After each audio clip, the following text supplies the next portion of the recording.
Hey, everybody. We're glad you Hi. joined us. How are we this evening? How is everyone? We're doing very good. My name is Veronica Cordell. I'm the Executive Director of the Hall of Fame. And I'm actually here at the NC Music Hall of Fame Museum where we're doing the show tonight. And my name is Debbie McFadder, and I am the board chair of North Carolina Music Hall of Fame. And we are here to bring you a very exciting show this evening with one of our past inductees from 2012. 2016. 2016. Oh, I'm sorry, 2016. Yeah. I get 2012 from. Okay. So maybe I can't multitask, Veronica. What can I say? But it is going to make for a very exciting evening. And we will have many shows to follow this every week. We will have a past inductee, and we will be releasing on Wednesday, tomorrow, our 2020 inductees. So by all means, we want everybody to check out our Facebook page, North Carolina Music Hall of Fame, and you will get a look at our 6 inductees for 2020 and our 2 highlight artists for this year. And unfortunately, because of COVID-19, we will not be able to have our annual induction ceremony, but that will be sometime in 2021. Yes. Yeah, and normally we have the induction ceremonies on the 3rd Thursday of October every single year. But unfortunately, with everything going on, the COVID-19 outbreak, it's just not going to be possible for us to do it and do it to its full potential. So it will be in 2021. It's postponed. It's not canceled. Just holding it off a little bit. They can't get rid of us. We're here. We're here to stay. Of course. And I'm sure everybody knows that in North Carolina, museums are closed. So unfortunately, our museum is closed. However, we hope that this is a way that we can kind of bring the museum to you and something extra special, which is the inductees live. So we chose to create this live interview series, which we've actually been wanting to do for quite a while. But kind of with the outbreak and everything, just like everybody else is going virtual, it kind of pushed us to do that as well. So are we ready to get started with our first guest? I think we are. We can bring them out, Veronica. Okay. All right. Hey, David. Great to be here. Hey, how you doing? We're doing good. Right. So, David Holt. For the first guest on our Listening to Legends series, we have David Holt.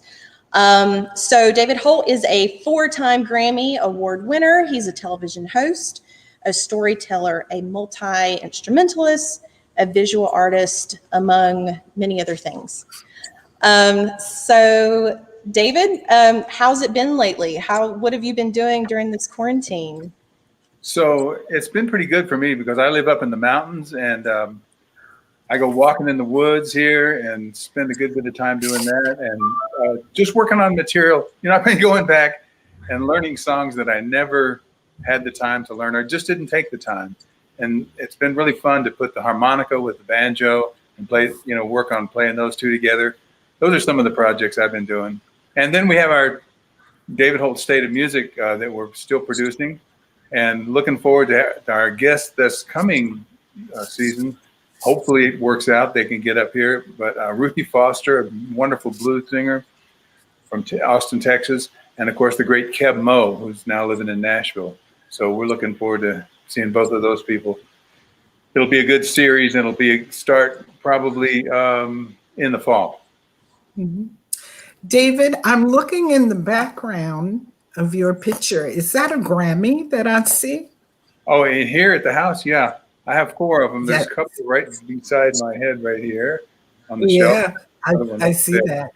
Yeah. And what years, what songs were they for?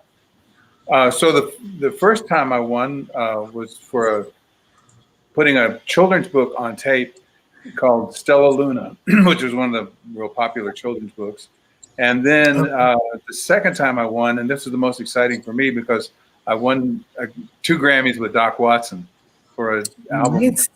3-part album that we called Legacy. And it ended up being Doc's autobiography, really. He didn't ever want to have a biography written. He just didn't want it. And I said, well, Doc, why don't we go in to the studio and you just record your life. You just tell about it.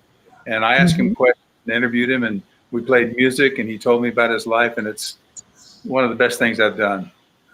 Wonderful. That was, I think we won in 2000 for that. Yeah. For that one? Okay. Yeah.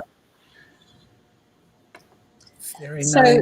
So no one really had recorded Doc's life story, and you got the opportunity to do that. No, many people had asked him to write a book, that they wanted to write the book, including me. And he said, no, I don't want that. He just didn't want facts to get mixed up or tell a family story or anything like that. So when he was allowed to speak his autobiography, it was really great because he almost talks in poetry. Very wonderful speaker and beautiful voice to listen to. So I'm just so proud that we got a chance to do that while he was still in good shape. He was in his 80s, but his mind was clear and his music was fantastic. Wonderful. I'm showing that you toured with him from 1998 up until 2012. That is correct. When he passed away, here's a picture of Doc. Yeah, there it is. What a powerful guy he was. Yeah. So that was, of all the things that had to be so exciting for you. It was exciting, and it was also mundane. I mean, I was with him for 14 years as his, performing partner, and it was just musically, there was nobody more fun to play with than Doc Watson. He's just a fabulous instrumentalist, singer, harmonica player, guitar player, banjo, everything he did. He was the most musical person I've ever met. And just being with him, hearing his story of his life, which he grew up, he's blind, mountain boy growing up in the 1920s. And he's born in 1923, I think. And, having that really tough life and then going on to be a world famous musician and performer. Pretty incredible story. Wow. Amazing. Yeah. Were there any new techniques that you picked up while working with him that maybe you never noticed before, but you just started doing? Oh, everything. I mean, just a simple little thing like when a performer, when a group gets together and they're getting ready to do a show, you have a sound check. This is before the audience is there. And you're just checking out the sound system and making sure the sound guy's got it right. Well, Doc, most bands, when they do a sound check, they just play a little bit of the song. Everybody's together. Okay, I can hear me. I can hear myself. Okay, let's stop, But Doc would just launch into the song and play it with all his energy and every bit of soul he had for the sound check. And that really taught me a lesson because Doc just was one of the few musicians I've ever seen that could inhabit the song and really feel what he was singing and have a story about the person he was singing about. And I learned a lot about that. He would take any song, just a folk song, like one of them is called I'll Rise When the Rooster Crows. This is an old folk song. And the chorus is simply, I'll rise when the rooster crows, I'll rise when the rooster crows. I'm going down south where the sun shines hot, down where the sugar cane grows. That's it, just like a kind of a little Oh Susanna type song. But he had that, I was talking to him about it one time, he had that whole story figured out about the guy who had to go up north and he wanted to come back home and he was struggling to get back home. And, he had this whole thing worked out. So that when he sang the song, he was singing about somebody he had a lot of feeling for. And it came through in his music. Interestingly, too, with Doc, his emotions were right on his sleeve. I mean, he could get mad, he could get sad, he could cry, and just like that. And he was able to channel that into the music, which is a great thing to be able to do. Absolutely. Absolutely. Absolutely. Tell us about Etta Baker. Oh, I've got a picture of Etta too. Good choice.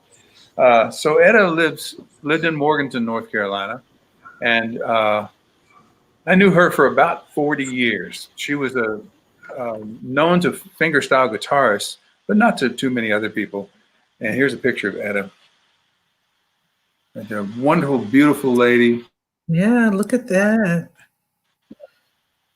Okay. Wonderful finger picking style guitar. And Yes. Okay. I started taking her around to concerts, and so she built up a bigger audience then. And by the time she passed away, she was really quite well known and well loved by everyone because she was such a heartfelt person who just loved the music. She had been playing music since she was 3. She learned from her father and grandfather, and she said, "I practiced an hour a day for 90 years," and she did. So she was really clean player, really rhythmic player, a style of music that we call North Carolina Piedmont fingerstyle guitar, which later grew into what Chet Atkins plays and people like that. But that came from the Black tradition, and it came part of it. Some of it came through her family, and she influenced a lot of people. Everybody from me to Taj Mahal to you name it. A lot of people who didn't do it professionally, but just learned her music. Sure. Wow. And she is one of our inductees as well. Oh, it's yeah. Amazing to have all of this talent in North Carolina coming through the actual Hall of Fame. It's so exciting. So many musicians in North Carolina. It's remarkable. So much music. So what do you think it is? What do you think it is, David, that is about North Carolina that all this amazing music comes from? Well, I think, most of the mountain states have a lot of music. But North Carolina, I think, has an extra amount because it wasn't too remote. It wasn't like Kentucky or someplace like that. It had people coming in. It had tourists coming in, influencing the music all the way along. So you have a lot of variety here. Everything from early vaudeville to, early bluegrass to bluegrass. If you look at the bluegrass musicians who are keeping bluegrass alive, so many of them came from North Carolina and still come from North Carolina, starting with people like Earl Scruggs, Doc Watson. Right. And there's a lot of younger groups too that are still keeping the bluegrass tradition alive here in North Carolina. There's lots of groups with just younger kids, teenagers that love to play bluegrass music. On our show, David Holt State of Music, we had some very fine young people. I hope you get to see that show called, Rising Stars. And the state is full of young pickers now. And one of the great things we have here is a thing called the JAM program, where kids can learn at school how to play these instruments. It's great. Yeah. So we do have quite a lot of comments coming in right now. So I want to remind everybody that's watching, if you have a question for David, or if you have a nice comment that you want to send David or us at the Hall of Fame, just go into the comment section if you're on Facebook and type it in. We'll see it. And also in the chat box in YouTube, you can send us a question or a comment for David, and we'll try to get to it. We have G-Force Moreno from New York City. They say hello. All right. Hi, G. How are you? I know G, and that's his beautiful daughter. What a beauty. Yeah, we also have Nancy. She says, wonderful to see and hear you live, David. Greetings from Santa Cruz Mountains. Oh, hey, Nancy. Thanks. Okay, very nice. We also have Yankee in the South with us. Hey, guys. Thank you for coming in. Yankee in the South actually was at our last induction and did a little bit of coverage of it, and we thank you for doing that. Very nice. Taz Cole says, "You're looking good, guys." Thank you, Taz. Oh, thank you, Taz. And Ken Knox and Ken Knox. company.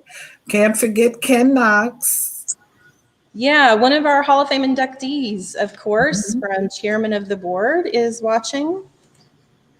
So if anybody has any questions or comments, just pop it in and we'll recognize you. So, David, you were talking about your State of Music television show coming up. You've had quite a few television shows on PBS. You've done Folkways, you've done the Railways, and the State of Music, of course. And you're going to be filming some more next week, I hear. We're into season 5 on the David Holt State of Music, and so we've been going for a while. There's 22 or 23 shows, I think, and hopefully they'll play them all in one order. In North Carolina, it's on UNC TV, and it has been at 9:30 on Thursday nights. I'm not sure how many they played now because I never know what's going to be on, but keep your eye open for them. They'll show them again, and it's really a great series. And we're hoping to do season 6, but I don't know. The pandemic's going to make it rough. Yes, as it has so many things. Oh, it's just if you're a musician, everything just sort of like closed down instantly. Because how long is it going to be before 500 people can sit right next to each other in an auditorium? It's going to be years, I think, no matter if there's a vaccine or not. So we're all scrounging and trying to figure out what to do. And hopefully something good will come of it. And I think it will. I got a feeling that the turmoil that we're in right now, just politically and emotionally and with the pandemic, that it might open people's minds to something simpler, a simpler life, and a simpler type of music that will reflect that, and getting back to our roots. And I think that would be a good thing. Yes. I made a record a few years ago called with Josh Goforth called Good Medicine. And I think the value of the old traditional music being brought into the modern world is that it brings wisdom with it, and it is good medicine. If nothing else, it just makes you feel good. And there's all the songs that have a real deep meaning and tunes that you play over and over, and they just sort of change. They're almost like a meditation. So I think there's a lot of good that will come out of people going back to the older music. I think it might happen. Absolutely, because they were good times. Yeah, and of course, it doesn't have to be everybody. They don't have to be everybody. Didn't have to change over and play, old mountain music or something, or blues, old blues. But those who do are going to find a lot of richness in it. I think people who listen to them will also find the same thing. Oh, absolutely, I agree. I agree with you. I agree too. So, like David said, this is a very hard time for a lot of musicians, especially not being able to perform. And this is their livelihood, going out and performing to audiences. And like you said, it probably is not going to happen for quite a while like it used to. So one thing we're hoping that we can kind of turn listening to legends into is maybe a way to, keep the artist names and their voices out there, and also maybe to find a way to support them. So we do have an email that we can put up on screen for David Holt's PayPal. So if you want to support, nice, that would be good. I'll definitely accept that. Yeah, if you would like to support, just go to PayPal, and here's the email address that you can put in. We encourage you, support the inductees, support all musicians, because live events are very, very important. It's very important to music, the entire industry. So there it is. We'll leave it up for a little while We really for you guys to go and support. Especially for somebody that, like me, that is an avid concert goer. I really, really miss that ticket and going and seeing these groups that either we grew up listening to or new groups, and that live music is fantastic. And it's important for the artist to have an audience too, Oh, Everybody's having to learn to perform in front of a camera with no audience. And that's a kind of a difficult thing because part of your job as the performer is to bring that audience together, this disparate group of people who didn't know each other when the thing started. And by the end of the show, it's just like they're all together. yes, very much connected. Yeah, very much connected. And that's sort of gone. So how we get that back, I don't know. But this is a good start right here. Yeah, and I think the artist draws off the audience just as much as the audience draws off the artist. Oh, it's essential. Yeah, it's fun. That's the other part. It's really fun to have the audience excited and cheering you along. It makes you play better too. Yeah. So, David, tell us what you like to do in your spare time when you're home. Because I think I found a little secret out with crybaby cookies. That's a song I wrote called Slow Food, from a song called Slow Food. And one of the things I mentioned about all the old-timey recipes was crybaby cookies. And that was just a simple sugar-type cookie that mothers would give their children to make them stop crying. And then I think on my website, I've also got my grandmother's delicious cornbread recipe and my wife and mother's pecan pie recipe. It's made with molasses. Yes, I saw that. Now, I'm not a big baker. I've been told I'm an excellent cook, but I'm not a baker. Uh-huh. So I'm not going to even try to tackle that pecan pie. Oh, no, it's easy. I am going to do those crybaby cookies this weekend. Yeah. That is on my list of things to do. Good. Well, I love to cook. As we were talking about before the show started, when you're out on the road and you eat out on the road all year long, you eat about 600 meals in restaurants. Yes. The last thing you want to do when you get home is go to a restaurant and have a meal. And the thing I want to do is cook. My wife's happy to have me cook. And I would just want something fresh and really clean and really good. And so that's the kind of cooking I like to do. Great. I totally understand. I do understand. Yeah, that's very hard to, when you're dating a musician, to get them to take you out to dinner. They don't want to. They would very much like to have you cook, or they will cook for you. Like, come on, I've been out on the road. I've been eating this horrible food. Yeah, so I understand. Yeah, it's important. Yes. So we got a question here from Nancy Parker. Okay. She says, "Hey, David, my husband Al and I love watching all your PBS shows and wonder what you have planned in addition to State of Music." I'm 73. So when this pandemic hit, I said, well, I could kind of retire. I am a little tired of flying, particularly. That's the difficult thing with all the instruments I carry. I carry a banjo, a steel guitar, a regular guitar, a washboard, harmonicas, all kind of stuff, and the clothing you got to wear. So it's pretty much of a schlep to get all that stuff around. So I'm happy to kind of be home. I would like to keep performing though, but not as much. And I'm just hoping it'll come back.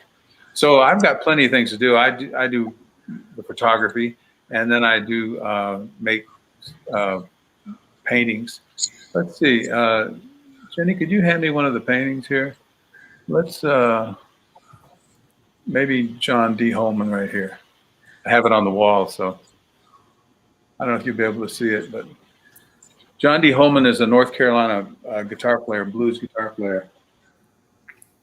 This is one of the, I can't really see it good. Can you see it? There we go. Yes. Yeah. Yes. And that's been really fun for me. How about the Dula family there?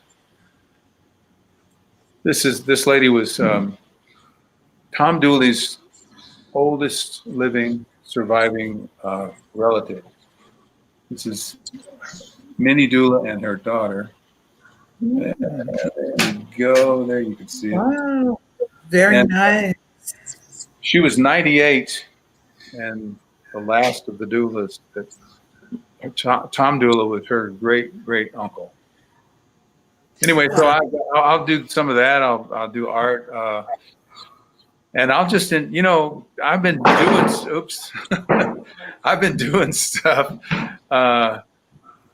projects and tours and records and TV shows for 50 years now.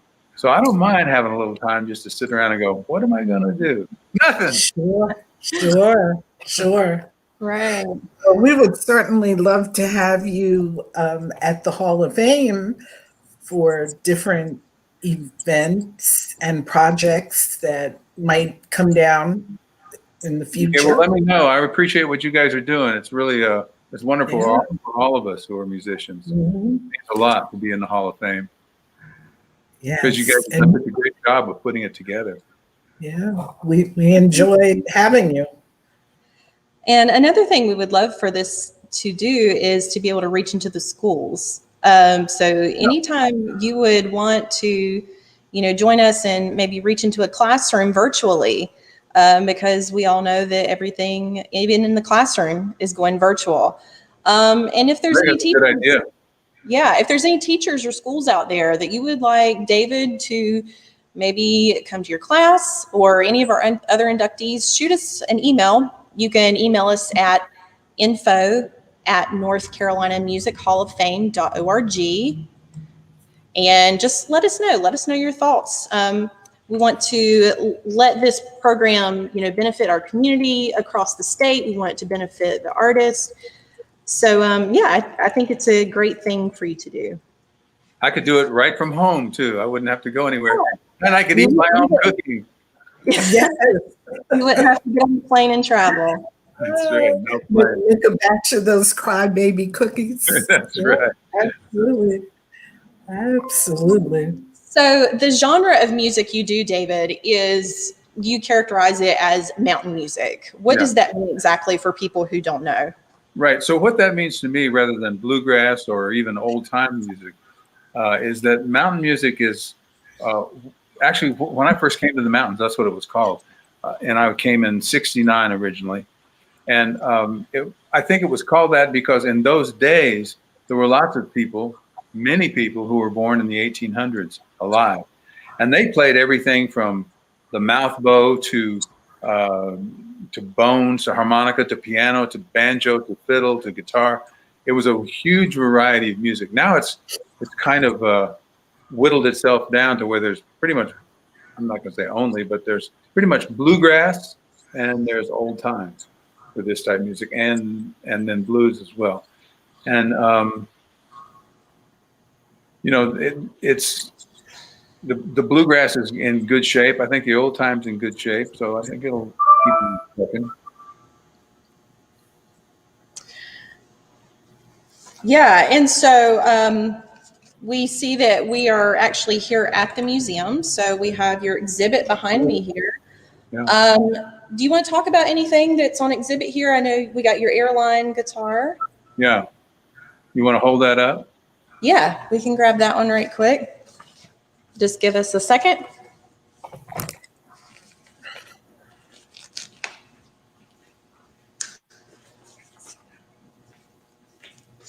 So this is not an expensive guitar, but a guitar made back in the 50s probably. And it's a guitar made for playing slide guitar. So it's a bluesy sound. Yeah, there you go. All right, thank you. There you go. And you can see that the body is made from something that looks sort of like plastic, fiberglass, or I think they call it Bakelite. And on the inside of the silver cover there it almost looks like a very thin aluminum pie plate, and that's where the sound comes off. So it's got a very haunting, lonesome sound if you play it with a slide. And Wow. that's going to break your arms if you want to put it down, but I want people to see it. But that guitar is really meaningful to me because my wife and I lost our daughter when she was 10 years old, Sarah Jane, in a car accident. And none of the music I was playing could get to the sadness of what I felt. And my mother's plumber happened to have this guitar. It's actually called an Airline Guitar. It's part of broken off on the neck, but and he gave me this guitar, and I knew that they were made for playing blues. And so I broke off some bottlenecks and finally found one that fit my little finger and put it on there and began to play slide guitar with that thing. And it was the only instrument that I could find that would get down there and speak the horrible, sad feeling I was feeling. And, I just sort of didn't even want to be alive at that point. We live up here in the mountains, and in November, when this was, we get these beautiful sunrises, and I would sit there and play that guitar, not even, really knowing how to play it, until finally, after about 2 years, I realized I was learning how to play it just by doing it every day, and it was making me feel more hopeful. And finally, I wrote a song that really had a lot of hope in it, and there's where I live, and that, just made it so that I could survive. Really, I really consider that guitar saved my life. Very sorry to hear about your daughter. Yeah. So I thought it'd be meaningful to have something like that down there at the museum. Yes. Thank you so much for sharing that with us. Yeah. You've got a washboard there. Yeah, we do. Great. Yeah. So this is the Stradivarius of washboards, the Zinc King lingerie model. With an old tin, the Civil War tin cup. That was just an actual cup. Okay, I love the belt. Yeah, okay. Yeah, that goes around your neck so you can have a little strap. And you play it with thimbles. I wish I could play it for you here, but I can't play it through the screen. Is that you play it with thimbles there. Okay. It's got a rocking sound. It's just a great sound. And I'll tell you, you can put that down and I'll tell you about the oldest woman in the world that got me to play that thing. Let me see. I'm sure I've got her picture. Hold on. Here we go. This is Susie Brunson. She was the oldest person in 1992. She said she was 122 years old. She was living with her youngest of 12 children, and that daughter was 89. Mary. She lived down in Wilmington, North Carolina. And she said the only instrument they had in the black community there in Bamberg, South Carolina, where she grew up, was washboard. That was the only instrument. So they did all their music with the washboard. And I thought that was pretty remarkable. And she sort of showed me how it was done. You can look on my website, actually. I've got a picture of her showing me the rhythm. She's going like this, and I'm playing it with the thimble. That is amazing. Yeah, so that has a lot of meaning for me too. Absolutely, I would say so. Now, there's the her picture. family. You've got the picture. Wait, that's her showing me how to play it. Can you see it? I see that. Yes. She's teaching me the rhythms, and the rhythms were very dainty. I mean, almost I would say dainty, but not really. They were rocking, but they were lightly played, so you could really, have a lot of subtlety to it. I thought that was pretty amazing. Amazing. And then the guitar, the banjo there is a Man in the Moon banjo that's probably made in the 1880s, 1890s, something like that. I just thought people would like to see a beautiful old banjo from the 1800s. Let's see if we can get that up to the camera. Yeah, see the beautiful inlay in it? Look at that. Yeah. And the Peacock Feather. That was one I played with Doc. In fact, that may have been one of the ones I played when we played in Golden Gate Park, and there were 250,000 people. So I had a pickup put in the banjo so people could hear it. And there we are, Doc and me playing together. You and Doc Watson. Okay. Yeah, it was a great thing. I miss him every day. Oh, I'm sure you do. I'm sure. Wow. So you did get the opportunity to interview a lot of these folks from the Appalachian Mountains. Yeah.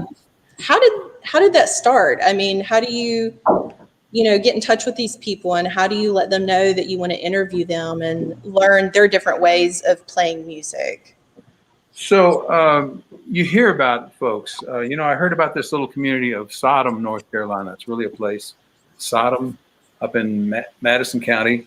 And I heard about this old ballad singing lady, Sheila K. Adams, a person about my age, was from that part of the world, told me that I should go meet Deli Norton. Here's a picture of Deli. Let me see if I can get a better shot on that. And I don't know if you can see her face. Let me get closer, but you can tell that lady has a lot of personality. And she, was born in the late 1800s and knew the old mountain ways, everything from planting by the signs to curing things with herbs and basically some magic. And sang the old ballads that had been passed down in her family for literally 400 years, not written down, but just passed down from person to person. So if you find somebody like that, they probably know other people, or other people know them and say, well, if you like that, you ought to go see this person over here. That's kind of the way it works. It's a network of people who care about that kind of thing. Mm-hmm. Mm-hmm. Let me show you one other person that I want to tell you about. And that's Ray Hicks. You guys ever heard of Ray Hicks? No, I haven't. So Ray wasn't a storyteller. Let me see if I can get him in there. Ray was. Okay, there you go. Let's see if I can get that shine off of him. Anyway, so can you see where he's pointing? He's got a bunch of kindling, and that kindling is cut all over around the porch, because the whole house is surrounded by kindling. He said he had a very unusual accent too. He talked like this, way back in his voice, way back in his throat, and he said, if you cut your own wood, it warms you twice. Once when you cut it, and once when you burn it. And you can see this little pentangle right here. It was painted above his porch. And I said, what is that, Ray? He said, that's to keep the witches away. Oh, Said, the witches away. Does it work? He said, most of the time. And he told the old Jack tales, and was really quite a character. That's maybe the biggest character I've ever met. Oh, wow. Yeah, that was going to be my next question. Who is the most fascinating person? They're all fascinating, but Ray was so unusual because he was a 19th century man living in the 21st century, and so he did everything the old-timey way. He made a living by collecting ginseng and sassafras root and selling that. Told a few stories to make a living, but he was what you call an all-day talker too. You'd go to his house and he'd come in the house and he'd go, he wouldn't even say hi to you, just go, and so, and start telling the story. Because for him, storytelling was just a way of being, and he would start in a story and it could go for days, because he told the Jack tales, and there were many more Jack tales than Jack and the Beanstalk. There's a lot of adventures that Jack had. And he said, and so Jack looked up in the woods and saw an old man coming through the woods with a big old head. He was knocking his head against rocks and trees and not even hurting a hair on his own head. Jackie said, hello there, who are you? And the old man said, I'm Hardy Hardhead. Jack said, Hardy Hardhead you must be. Get into my ship.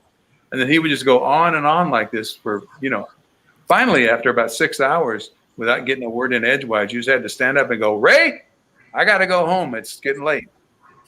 Walk out the house, and he's following you all the way to the car, saying, still telling the same story, saying, Jackie boy, said Jack's wife, we're going to have to sell the cow. We've got no more victuals. You're going to have to sell the cow. And I'm walking through his house, going up to my car, get in the car, roll down the window. He says, Jackie boy, now remember, don't sell that cow for less than $50. I said, okay, Ray, I won't sell it for less than $50. And then I'd roll up the window and say, I love you, Ray. See you next week, and drive off.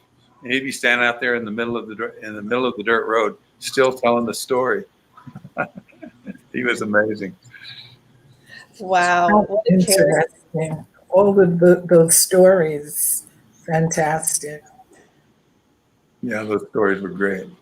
And you tell a lot of these stories when you do shows, right?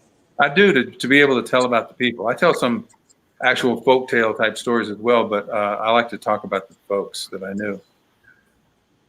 Mm-hmm. Wow. Have we got any other questions from anybody? We got a few more comments. Shamika Rhymes, Check the Rhymes TV, is watching by YouTube. She says, hey, everybody, or hey, all, Asheville in the house. Howdy. Yes. Hey, Shamika, how are you?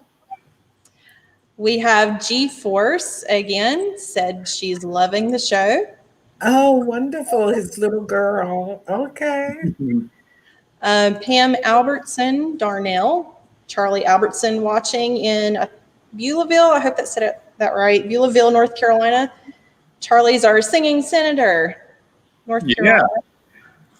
Great. We got Yankee in the South again. Thank you so much, David, for sharing experiences with us. You're welcome. Yeah. These stories, David, are truly priceless.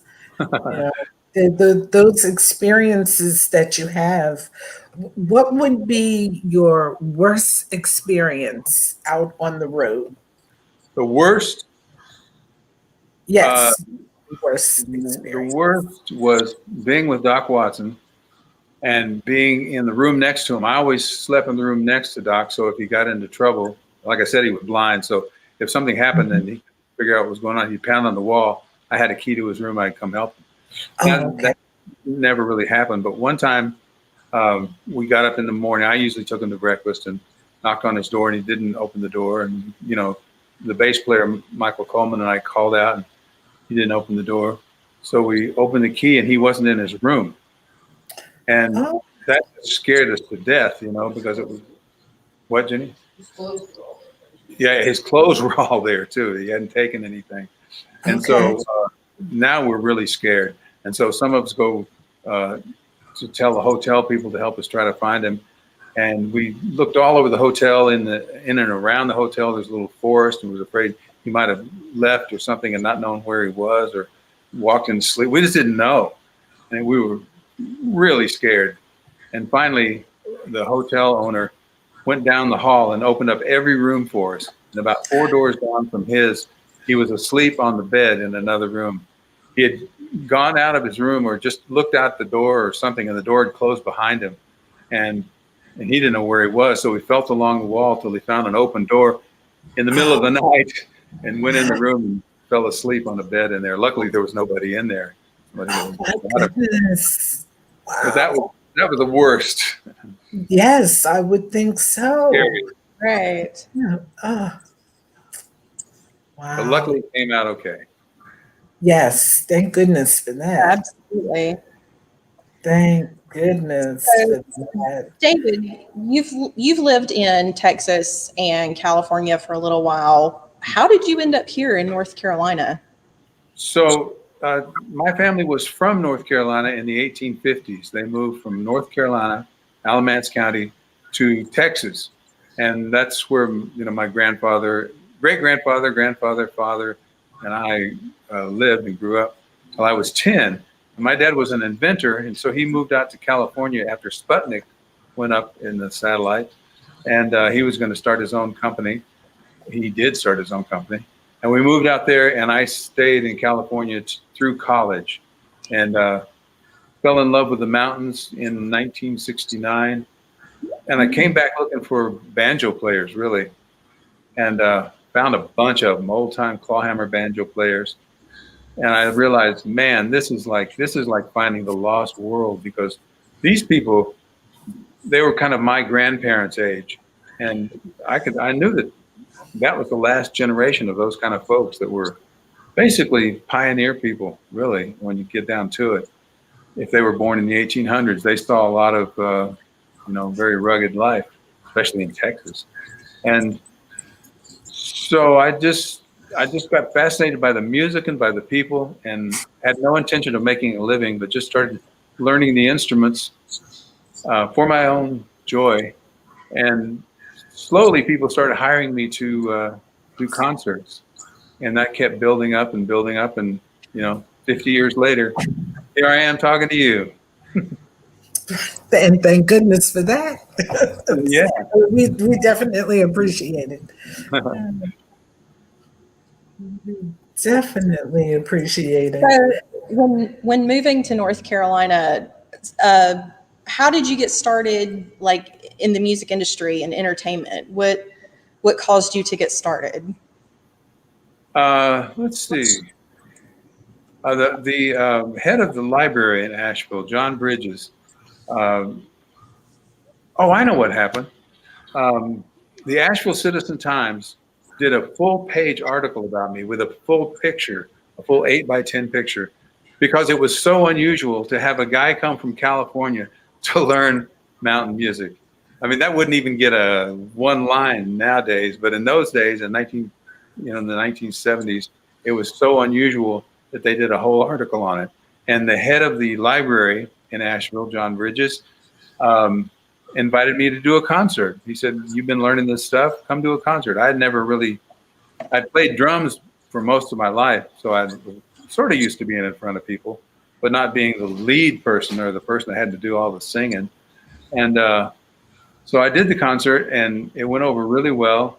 And I realized I like this. I like performing, and I like getting the audience pulled together as an audience in the course of a show. I like sort of sculpting a concert so that the next thing that followed the last thing builds and builds as the concert goes on. And so I just started looking for places where I could do it. Little kids' birthday parties. And for years I did many elementary, junior high, and high school shows around North Carolina. And I'm so pleased I did, because so many young people play music now because I did that and saw me, and a lot of them are professional musicians now. Oh. Now, David, how many children books do you have?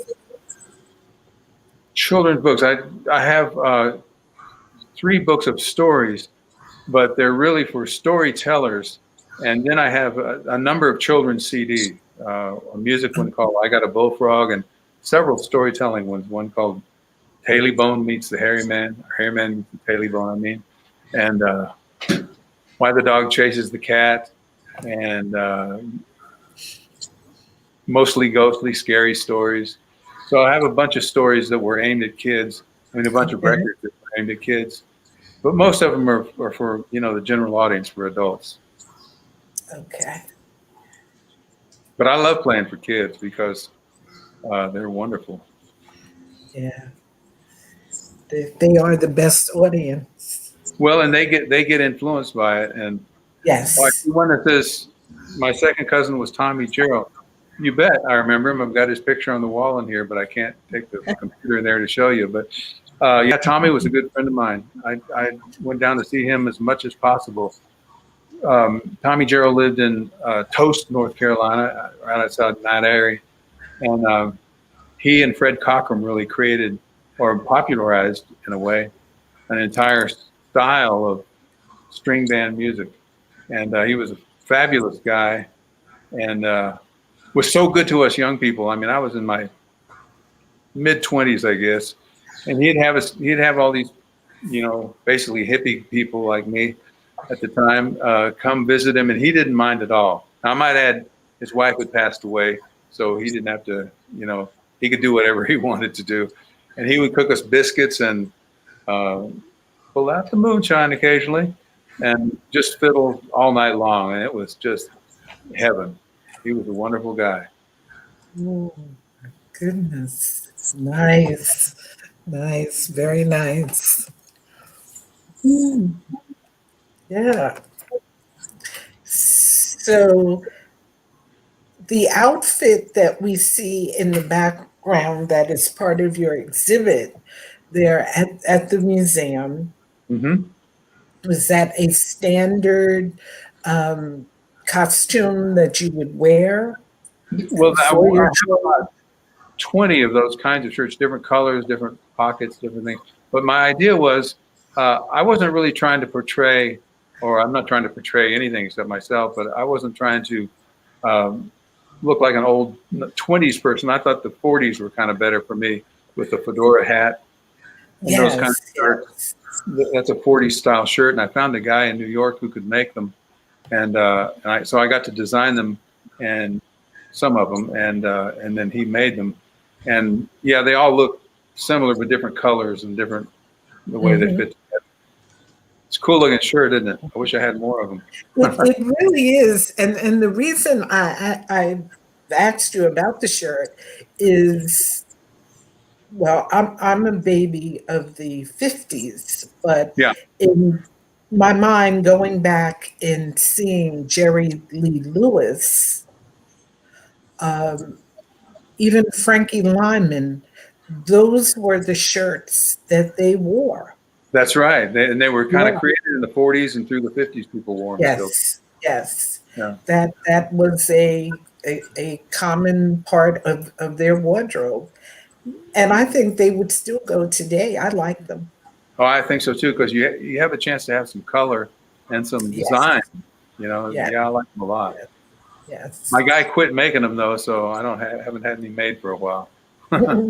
We'll have to find a Yeah, that's right. yeah. And the hat became sort of a logo for me.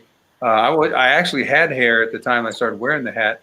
I was on Hee Haw, and my first time on Hee Haw, and so I was sitting down in the makeup chair. And if you remember, if you ever watched Hee Haw, the people had so much makeup on it, it looked like they had been to a funeral director for makeup. Anyway, the makeup lady took a eyebrow pencil and started drawing hair in my receding hairline. And I said, wait a minute, what are you doing? She said, well, you either have to have a toupee or a hat, or I have to draw this in every time. I said, I got a hat in the car. So I got a hat, and I wore the hat on the show. And after that, I noticed that people recognized me with the hat because of the hat. And I realized that's a good logo thing. And I love hats. I had a bunch of them anyway. And I'm sure your family from the 50s, those guys probably wore hats. You know, that's that's the era, the 40s, 50s, 30s. And so that's how the hat came about. That was part of a gentleman's wardrobe, as were the gloves. The ladies had the gloves, That's and true. the gentlemen had the hats. Yeah. Yeah. Hats. I love those ladies' hats. They're incredible looking, especially the church hats. Oh yeah. Oh yes. Oh So yeah. we have another comment from Steve Gerald. I'm a sax player, and I jammed with Tommy and Benny on his back porch. Lots of fun trying to copy his licks. Oh, Steve, I'd love to hear the saxophone with Tommy Gerald. That must have been quite a sound. That's hard to imagine, but I bet it was good. So that's really interesting that you were on Hee Haw, David. How many episodes were you on, and what years? So I was on through about 1980. 1980 was my first time on, and Hee Haw went off the air, I think, in '89. And so I wasn't on every time. I was a featured guest, and they finally actually found a place for me. First, I would just come on, and when I first time's on, I would just play a song like John Henry or something, and they would back me up, and that would be my part of the show. But then they started using me to open up the second half of the show with a song like that song "I'll Rise When the Rooster Crows" that I sang a little bit earlier. A song that the whole cast could play on. So Roy Clark, Grandpa Jones, everybody was there. Roy Acuff. And we would all sing this song that I would bring in, some old time song that had a big chorus. And I did that many times, I think 26 times. Wow. Wow. It was great fun because you'd go down to Nashville. They'd fly everybody into Nashville at the same time. And then they would just meet at the wherever the production would be. It was usually at Opryland Production Center. And they would do it all in sort of off the cuff. They would say, okay, let's do the 4 harmonica players now. Grandpa and Roy and David and John Hartford, why don't you guys get up there and play? Just pick a tune and play something and we'll tape it. And that's how fast they did it. And so it was really a challenge. And then you got to hang around with them all the rest of the time. That was really fun. Hang around with Minnie Pearl and Jamaica. I bet so. I love you guys. So, yeah. Thank you, Ken, for the comment. He writes, much respect to you, David. I loved your performance at the last induction ceremony. Oh, great. Thank you. Yeah, we have a photo here of David when he... And my dad. My dad playing the bones. That's really how I started playing music. Okay. Playing the bones. So your dad was a musician as well? Absolutely not. But he was. Let me get this picture of him. So he played the bones. Let me get that in there. You can see he's holding a pair of bones carved in the Civil War by this guy, who was my great-great-grandfather. Pretty cool-looking dude. Nice. This is the guy from North Carolina that moved to Texas in 1858. 1858. Okay. That man played the bones. And by the bones, I mean these things right here, just bones from a cow. And everybody in the family played them. Every male in the family played them. Now the females are playing them, but here it goes.